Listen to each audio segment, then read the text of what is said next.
Welcome back to ಪುಣ್ಯಸ್ಥಳ vlog part 2ಗೆ. ಮೊದಲೇ ಹೇಳಿದಾಗೆ ರಾಯರ ನಾವು ದೇವಸ್ಥಾನ ಒಂದನ್ನು ಮಾತ್ರ ಎಕ್ಸ್ಪ್ಲೋರ್ ಮಾಡಿದ್ವಿ ಈ ಪ್ಲೇಸಲ್ಲಿ. ಇನ್ನೂ ತುಂಬ ಜಾಗ ಬಾಕಿ ಇತ್ತು ಅಂತ ಹೇಳಿ ಇನ್ನೊಂದು ಪಾರ್ಟ್ ಮಾಡ್ತೀನಿ ಅಂತ ಹೇಳಿದ್ದೆ. ಹಾಗಿದ್ರೆ ಶುರು ಮಾಡೋಣವಾ ಪುಣ್ಯಸ್ಥಳ ವ್ಲಾಗ್ ಪಾರ್ಟ್ 2. ಇಲ್ಲಿ ಸಾಮಾನ್ಯವಾಗಿ ನೀವೆಲ್ಲ ದೇವಸ್ಥಾನಕ್ಕೆ ಹೋದರೆ ಒಂದೇ ದೇವಸ್ಥಾನನ ನೋಡಿರ್ತೀರ. ಬಟ್ ಇದು ಒಂದೇ ಪ್ಲೇಸಲ್ಲಿ ಇಷ್ಟು ದೇವರುಗಳನ್ನ ಪ್ರತಿಷ್ಠಾಪನೆ ಮಾಡಿರೋದು ನಾನು ನನ್ನ ಲೈಫಲ್ಲಿ ನೋಡಿರೋದು. ನಿಜವಾಗ್ಲೂ ಇಷ್ಟು ದೇವಸ್ಥಾನಗಳನ್ನ ಪ್ರತಿಷ್ಠಾಪನೆ ನಾನು ಬೇರೆ ಎಲ್ಲೂ ನೋಡಿಲ್ಲ. ನಿಮಗೇನಾರು ಪೀಸ್ಫುಲ್ ಒಂದು ಜರ್ನಿ ಬೇಕು, ಒಂದು ಪಿಕ್ನಿಕ್ ಬೇಕು ಸ್ಪಿರಿಚುವಲ್ ಆಗಿ ಅಂತಿದ್ರೆ ಈ ಪ್ಲೇಸ್ ಮಸ್ಟ್ ಆ್ಯಂಡ್ ಶುಡ್ ನಿಮಗೋಸ್ಕರನೇ ಇರೋದು.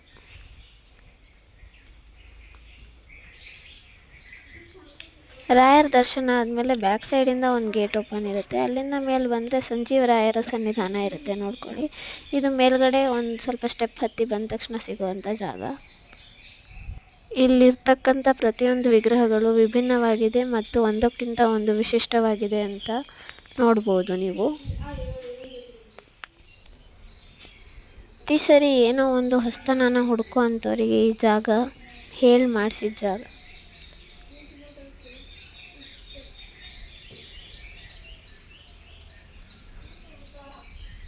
ಸಂಜೀವರಾಯರು ಅಂದರೆ ಯಾರು ಅಂದ್ಕೊಂಡಿದ್ದೀರಾ?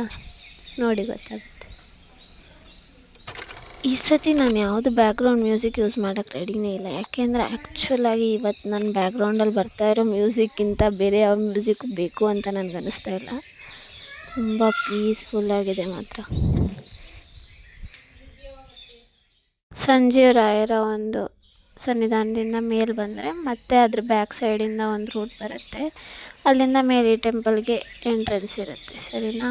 ಎಲ್ಲ ಪ್ರತಿಯೊಂದು ಟೆಂಪಲ್ ಬ್ಯಾಕ್ ಸೈಡಿಂದ ಇನ್ನೊಂದು ಟೆಂಪಲ್ ಎಂಟ್ರೆನ್ಸ್.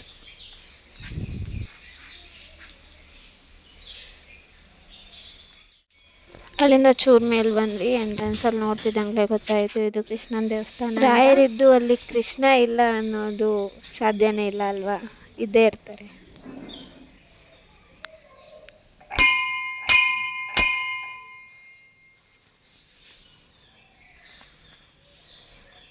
ಎಲ್ಲರಿಗೂ ಪ್ರಾಬ್ಲಮ್ ಏನಾಗ್ತಿದೆ ಅಂತ ನನಗೂ ಗೊತ್ತು.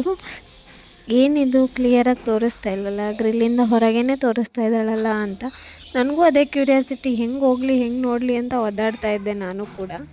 ಸ್ವಲ್ಪ ಆ ಕಡೆ ಸೈಡಿಂದ ಹೋಗ್ಲಿನೂ ಕೂಡ ಪ್ರಯತ್ನ ಪಟ್ಟೆ, ಬಟ್ ಆಗ್ತಾ ಇರಲಿಲ್ಲ. ಕಿಟಕಿಯಿಂದ ನೋಡೋಣ ಅಂತ ಕಿಟಕಿಯಿಂದ ನೋಡಿದೆ, ಗ್ಲಾಸ್ ಕ್ಲಿಯರ್ ಇರಲಿಲ್ಲ, ಸೊ ಕ್ಲಿಯರಾಗಿ ಕಾಣ್ತಾ ಇರಲಿಲ್ಲ. ನಾನು ನೋಡೋದಿರಲಿ, ನಿಮಗೂ ತೋರಿಸ್ಬೇಕಲ್ಲ ಅಂತ ಸ್ವಲ್ಪ ಎಕ್ಸ್ಟ್ರಾ ಎಫರ್ಟ್ಸ್ ಹಾಕ್ಬಿಟ್ಟು ಗ್ರಿಲ್ ಒಳಗಿಂದಾನೆ ಕ್ಯಾಮ್ರಾ ಹಿಡಿದೆ. ದರ್ಶನ ಮಾಡ್ಕೊಳ್ಳಿ, ನಮ್ಮ ಕೃಷ್ಣ ಮತ್ತು ರಾಯರು ಇಬ್ಬರು ಇದ್ದಾರೆ ನೋಡಿ.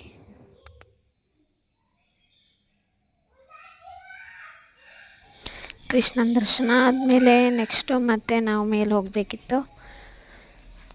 ಮತ್ತು ಈ ಟೆಂಪಲ್ ಕೂಡ ಸೇಮ್ ಪ್ಯಾಟ್ರನ್. ಗರ್ಭಗುಡಿಯ ಬ್ಯಾಕ್ ಸೈಡಿಂದ ಒಂದು ಗೇಟ್ ಇರುತ್ತೆ. ಆ ಗೇಟಿಂದ ಮತ್ತೆ ಮೇಲ್ಗಡೆ ಹೋಗ್ತಾ ಹೋದಂಗೆ ನಿಮಗೆ ಮತ್ತೆ ಬೇರೆ ಬೇರೆ ದೇವಸ್ಥಾನಗಳು, ದೇವತೆಗಳು ಎಲ್ಲ ಕಾಣ್ತಾ ಹೋಗ್ತಾರೆ. ಆ್ಯಕ್ಚುಲಿ ಈ ವಿಡಿಯೋ ತುಂಬಾ ದೊಡ್ಡದಂದರೆ ತುಂಬಾ ದೊಡ್ಡದಾಗುತ್ತೆ. ನನ್ನದು ಲಾಂಗ್ ಫಾರ್ಮ್ ವಿಡಿಯೋ ಆದರೂ ನನ್ನ ಲಾಂಗ್ ಫಾರ್ಮ್ ವಿಡಿಯೋದಲ್ಲಿ ಇದೇ ಹೈಯೆಸ್ಟ್ ದೊಡ್ಡ ವಿಡಿಯೋ ಆಗಿರುತ್ತೆ. ಯಾಕೆಂದರೆ ಈ ಪ್ಲೇಸನ್ನು ಕವರ್ ಮಾಡೋಕ್ಕೆ ಒಂದು ವೀಡಿಯೋನೂ ಸಾಕಾಗಲ್ಲ, 2 ವಿಡಿಯೋ ಅಂತೂ ಕಮ್ಮಿನೇ ಆಗ್ತಾಯಿದೆ. ಆದರೂ ನನ್ನ ಕೈಯಲ್ಲಿ ಪ್ರಯತ್ನ ಪಟ್ಟು ಮಾಡಿದ್ದೀನಿ. ಕೊಲ್ಲಾಪುರ ಲಕ್ಷ್ಮೀದೇವಿ ಇದು ನೋಡ್ಕೊಳ್ಳಿ. ಪ್ರತಿಯೊಂದು ದೇವತೆಗಳನ್ನು ಪ್ರತಿಷ್ಠಾಪನೆ ಮಾಡಿದ್ದಾರೆ ಮತ್ತು ಪ್ರತಿಯೊಂದು ದೇವತೆಗಳಿಗೂ ಅಲಂಕಾರ ಕೂಡ ಅಷ್ಟೇ ಚೆಂದಾಗಿ ಮಾಡಿದ್ದಾರೆ. ಮತ್ತು ಈ ದೇವತೆಯನ್ನು ನೋಡ್ಕೊಳ್ಳಿ, ಇವರು ಗಾಯತ್ರಿ ದೇವಿ.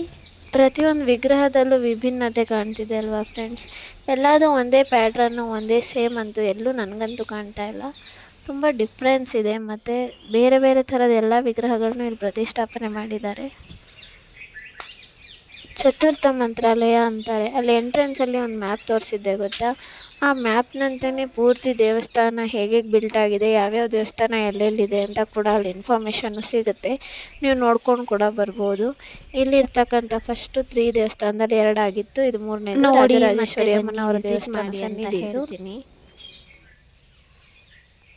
ಮತ್ತು ಹಾಗೆ ಮೇಲೆ ಸಾಗ್ತಾ ಹೋದ್ವಿ. ಮೇಲೆ ಸಾಗ್ತಾ ಇಲ್ಲೊಂದು ಸ್ವಲ್ಪ ಸ್ಟೇರ್ ಜಾಸ್ತಿ ಇರುತ್ತೆ, ಮೆಟ್ಲುಗಳು ಜಾಸ್ತಿ ಇರುತ್ತೆ. ಆ ಮೆಟ್ಲನ್ನು ಹತ್ತಿ ಮೇಲೆ ಹೊರಟೆ. ಎನ್ವಿರಾನ್ಮೆಂಟ್ ಅಂತೂ ಸುತ್ತ ಸುತ್ತ ಫುಲ್ ಹಸಿರಾಗಿತ್ತು, ಮಧ್ಯದಲ್ಲಿ ದೇವಸ್ಥಾನಗಳು. ಎಲ್ಲೆಲ್ಲಿ ಒಂಚೂರೂ ಕೂಡ ಬೇರೆ ಏನು ನಾಯ್ಸ್ ಕೇಳಿಬರಲ್ಲ ನಿಮಗೆ, ಬರೀ ಪಕ್ಷಿಗಳ ಶಬ್ದನೇ ಜಾಸ್ತಿ ಕೇಳೋದು. ವಾಸನಾಂಬ ಅವರ ಸನ್ನಿಧಿ ಇದು ನೋಡಿ friends.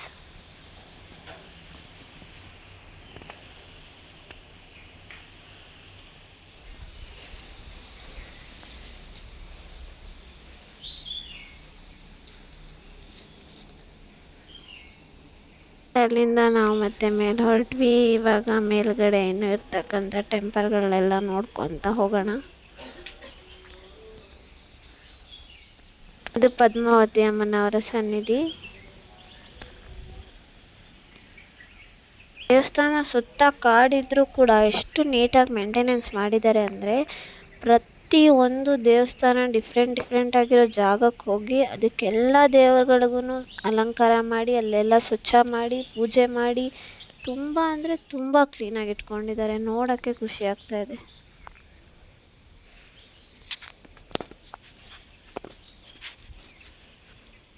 For the first time ನನ್ನ video without background audio, without background music ತುಂಬ ಎಲಿಗೆಂಟಾಗಿ ಕಾಣಿಸ್ತಾ ಇರೋದು ನನಗಂತೂ ಸಿಕ್ಕಾಪಟ್ಟೆ ಖುಷಿ ಆಗ್ತಾಯಿದೆ. ಇದು ನೋಡ್ಕೊಳ್ಳಿ, ಹನುಮಂತನ ಕಲ್ಲು. ಯಾಕೆ ಅಂದರೆ ರಾಯರಿದ್ದಾರೆ ಅಂದರೆ ಹನುಮಂತ ಕಾವಲು ಕಾಯಕ್ಕಿರಲೇಬೇಕಲ್ವಾ.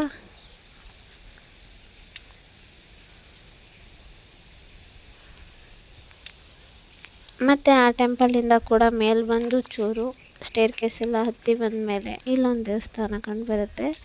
ಈ ದೇವಸ್ಥಾನ ಯಾವುದು ಅಂತೇಳಿ ತೋರಿಸ್ತೀನಿ ಬನ್ನಿ.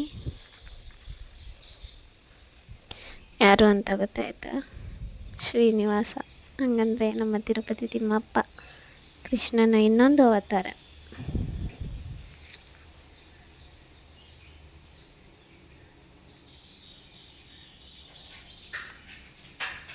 ಪುಣ್ಯಸ್ಥಳವನ್ನು ಚತುರ್ಥ ಮಂತ್ರಾಲಯ ಅಂತಲೂ ಕರೀತಾರಂತೆ. ಯಾಕೆ ಅಂದರೆ ಅವರು ಮಂತ್ರಾಲಯದಲ್ಲಿ ನೆಲೆ ಆಗುವಾಗ ಅಲ್ಲಿ ಸುತ್ತಮುತ್ತ ತನ್ನ ಯಾವ ದೇವತೆಗಳನ್ನ ನೆಲೆಸಿದ್ರಲ್ಲ, ಆ ದೇವತೆಗಳನ್ನೆಲ್ಲ ತಂದು ಇಲ್ಲಿ ಪ್ರತಿಷ್ಠಾಪನೆ ಮಾಡಿ ಚತುರ್ಥ ಮಂತ್ರಾಲಯ ಅಂತ ಇದಕ್ಕೆ ಹೆಸರಿಟ್ಟಿದ್ರಂತೆ. ಯಾಕೆಂದರೆ ರಾಯರಿದ್ದ ಜಾಗದಲ್ಲಿ ಈ ಎಲ್ಲ ದೇವತೆಗಳನ್ನು ಇರಿಸಲೇಬೇಕು ಅನ್ನೋ ಕಾರಣಕ್ಕೆ ಪ್ರತಿಯೊಂದು ದೇವತೆಗಳನ್ನ ಇಲ್ಲಿ ತಂದು ಪ್ರತಿಷ್ಠಾಪನೆ ಮಾಡಿಸಿದ್ದು. ಸಣ್ಣ ಡೀಟೇಲ್ಸ್ ಅಂತ ಹೇಳಿದ್ರೆ ಸೂರ್ಯ ದೇವನನ್ನು ಪ್ರತಿಷ್ಠಾಪನೆ ಮಾಡಿದ್ದಾರೆ.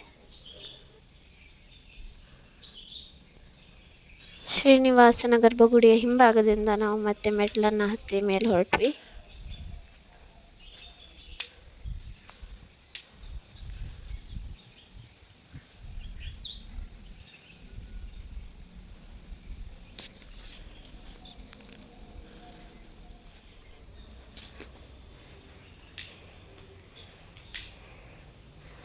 ಶ್ರೀಕೃಷ್ಣನ ಮತ್ತೊಂದು ಅವತಾರದ ಲಕ್ಷ್ಮೀ ನರಸಿಂಹ ಸ್ವಾಮಿಗಳು ಇಲ್ಲಿ ನೆಲೆಸಿದ್ದಾರೆ. ಏಕೈಕ ಭಕ್ತನಿಗೋಸ್ಕರ ಅವತಾರ ತಾಳಿದಂಥ ದೇವತೆ ಅಂದರೆ ನಮ್ಮ ವಿಷ್ಣು ದೇವರು. ಅವರಿಗಿರ್ತಕ್ಕಂಥ ಭಕ್ತರ ಮೇಲೆ ಅತಿಯಾದ ಪ್ರೀತಿಯೇ ಇದಕ್ಕೆಲ್ಲ ಕಾರಣ ಅಂತ ಹೇಳ್ಬೋದು. ಯಾಕೆ ಅಂದರೆ ಅವರು ತನ್ನ ಭಕ್ತರನ್ನು ತುಂಬ ಪ್ರಿಯವಾಗಿ ನೋಡ್ಕೋತಾರೆ.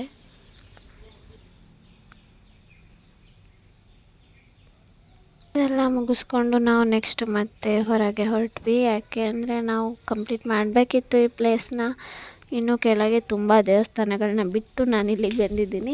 ಸೊ ನಮ್ಮ ಡೆಸ್ಟಿನೇಷನ್ ಕಡೆ ಹೊರಡೋಣ. ಹೊರಗೆ ಬಂದು ಇಲ್ಲಿಂದ ವ್ಯೂ ತೋರಿಸೋಣ ಅಂತ ಪ್ರಯತ್ನ ಪಟ್ಟೆ ನಾನು.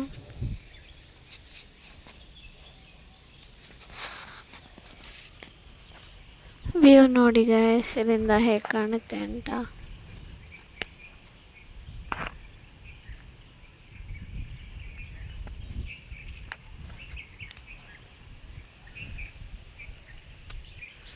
ಮೇಲ್ಗಡೆ ಹೋಗೋಣ ಅಂದರೆ ಅಲ್ಲಿ ಬೇಲಿ ಹಾಕಿ ಗೇಟ್ ಹಾಕಿ ಲಾಕ್ ಮಾಡಿದರು.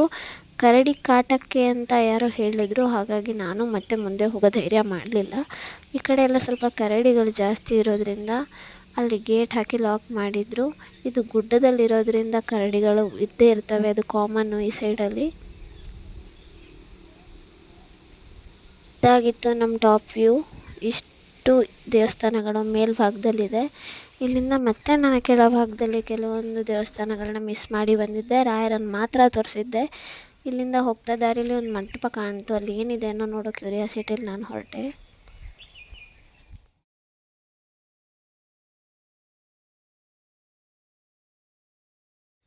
ಈಗ ಒಂದು ಯಾವುದೋ ಮಂಟಪನ ಕಟ್ಟಿಸಿದ್ದಾರೆ. ಈ ಮಂಟಪದ ಸುತ್ತ ಕೆಲವೊಂದು ಫಲಕಗಳು ಇದೆ. ಅದರಲ್ಲಿ ಕೆಲವೊಂದು ಸೂಚನೆಗಳು ಮತ್ತು ಕೆಲವೊಂದು ಸಂದೇಶಗಳನ್ನು ಬರೆದಿದ್ದಾರೆ. ಓದೋಣವಾ?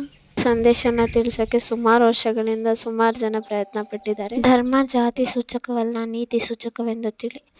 ಎಷ್ಟು ಸರಿ ಹೇಳಿದಾರೋ, ಎಷ್ಟು ವ್ಯಕ್ತಿಗಳು ಬಂದು ಹೇಳಿದಾರೋ. ಧರ್ಮ ಜಾತಿ ಎಲ್ಲ ಅದೆಲ್ಲ ಏನೂ ಅಲ್ವೇ ಅಲ್ಲ. ನಮಗೆ ನೀತಿ ಬೇಕಾಗಿರೋದೇನು ಅಂದರೆ ನಮ್ಮಿಂದ ಯಾರಿಗೂ ಕೆಟ್ಟದಾಗದೇ ಇರಲಿ ಅಥವಾ ನಾವು ಕೆಟ್ಟದ್ರಿಂದ ದೂರ ಇರಲಿ ಅನ್ನೋದೇ ಇದರದ್ದೆಲ್ಲ ಉದಾಹರಣೆಗಳು.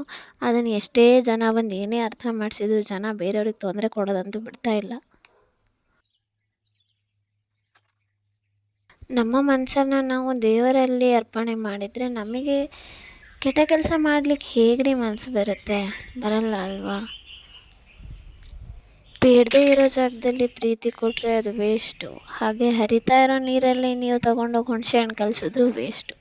ಸೊ ಬೇಡದೇ ಇರೋ ಜಾಗದಲ್ಲಿ ಎಫರ್ಟ್ಸ್ ಎಲ್ಲ ಹಾಕೋದಕ್ಕಿಂತ ಬೇಕಾಗಿರೋ ಜಾಗದಲ್ಲಿ ಹಾಕಿ. ಈ ಸುಬ್ರಹ್ಮಣ್ಯ ಸ್ವಾಮಿ ಸನ್ನಿಧಿ ಯಾವುದೇ ನಾಗದೋಷಗಳಿದ್ರೆ ಇಲ್ಲಿ ಕ್ಲಿಯರ್ ಮಾಡಿಕೊಡ್ತಾರೆ. ಇಲ್ಲಿ ಕೆಲವೊಂದು ದೇವಸ್ಥಾನಗಳನ್ನ ಬಿಟ್ಟಿದ್ದೆ ಕೆಳಗಡೆ ಅಂತ ಹೇಳಿದ್ನಲ್ಲ, ಇದು ಕೆಳಗಡೆ ದೇವಸ್ಥಾನಗಳು. ಮೇಲಿಂದ ನಾನು ಬಂದೆ ಆಗಲೇ. ಇದು ಮರ ನೋಡಿ, ತುಂಬ ಹಳೆ ಮರ. ಇದಕ್ಕೆ ಚೆಂದ ಪೂಜೆ ಮಾಡಿದ್ದಾರೆ. ತುಂಬ ದೊಡ್ಡ ಮರ ಕೂಡ.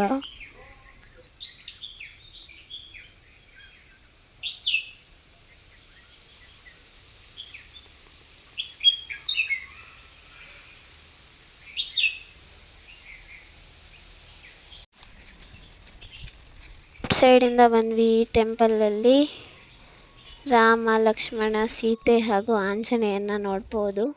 ಇದನ್ನು ಅಮೃತ ಶಿಲೆಯಲ್ಲಿ ಮಾಡಿಸಿದ್ದಾರೆ. ದಶಾವತಾರದಲ್ಲ, 5 ಅವತಾರಗಳ ದೇವಸ್ಥಾನ ಇಲ್ಲೇ ತೋರಿಸ್ಬಿಟ್ರು ಅನ್ಕೋತೀನಿ. ನೋಡಿ, ಅಷ್ಟು ವಾಕ್ ಮಾಡಿ ನಂಗೆ ಸ್ವಲ್ಪ ಸುಸ್ತಾಗಿತ್ತು. ಬಲವಂತಾಗಿ ನಗ್ತಿದ್ದೀನಿ, ಅಡ್ಜಸ್ಟ್ ಮಾಡ್ಕೊಳ್ಳಿ. ಕಾಶಿ ಕಾಲಭೈರವೇಶ್ವರನ ವಿಗ್ರಹ ಕೂಡ ಇತ್ತು ಅಲ್ಲಿ ನೋಡಿ. ಅದಾದಮೇಲೆ ರೈಟ್ ಸೈಡಿಂದ ಮುಂದೆ ಬಂದೆ ಕಾಶಿ ಕಾಲಭೈರೇಶ್ವರನ ಟೆಂಪಲಿಂದ.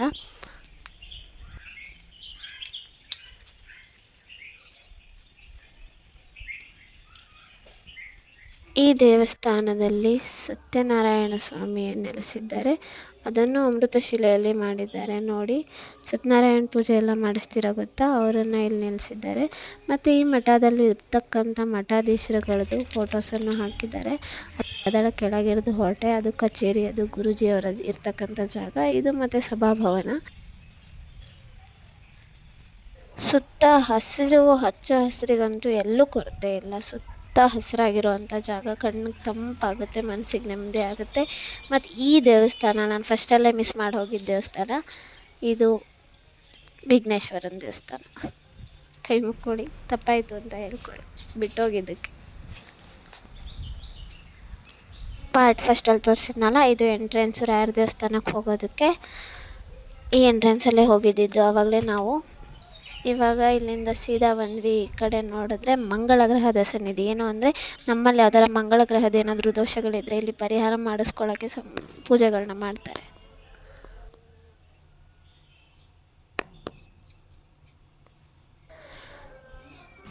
ಇಲ್ಲಿ ತನಕ ಯಾರ್ಯಾರು ನೋಡಿದ್ದೀರಾ, ಥ್ಯಾಂಕ್ ಯು ಸೋ ಮಚ್ ಅಂತ ಹೇಳ್ತೀನಿ. ಮತ್ತು ಈ ಪ್ಲೇಸು ಸುತ್ತಮುತ್ತ ಇರೋರು ಮಸ್ಟ್ ಆ್ಯಂಡ್ ಶುಡ್ ವಿಸಿಟ್ ಮಾಡಿ ಅಂತ ಕೇಳ್ಕೊತೀನಿ. ರಾಘವೇಂದ್ರ ಸ್ವಾಮಿಯ ಮಠದ ಪ್ರತಿಯೊಂದು ದೇವಸ್ಥಾನಗಳನ್ನ ನಿಮಗೆ ತೋರಿಸೋದ್ರಲ್ಲಿ ನಾನು ಯಶಸ್ವಿಯಾಗಿದ್ದೀನಿ ಅನ್ಕೋತೀನಿ. ಇದು ಮ್ಯಾಪು, ನೀವು ನೆಕ್ಸ್ಟ್ ಬಂದಾಗ ಮ್ಯಾಪ್ ನೋಡ್ಕೊಂಡು ಹೋಗಿ, ಓಕೆನಾ? ಇದು ಕಚೇರಿ, ನಾವು ಸೈನ್ ಮಾಡೋದಿರ್ತೀವಲ್ಲ, ಇಲ್ಲಿಂದ ನಮ್ಮ ಜರ್ನಿ ಮುಗಿಯುತ್ತೆ. ಪುಣ್ಯ ಸ್ಥಳದ ಜರ್ನಿ ಕಂಪ್ಲೀಟ್ ಆಗುತ್ತೆ. ಎಲ್ಲರೂ ಕೂಡ ವಿಡಿಯೋನ ಲೈಕ್ ಮಾಡಿ, ಕಮೆಂಟ್ ಮಾಡಿ, ಶೇರ್ ಮಾಡಿ ಅಂತ ಹೇಳ್ತೀನಿ. ನಾನು ನನ್ನ ಗಾಡಿ ತಗೊಂಡು ಹೊರಡ್ತೀನಿ. ಬಾಯ್.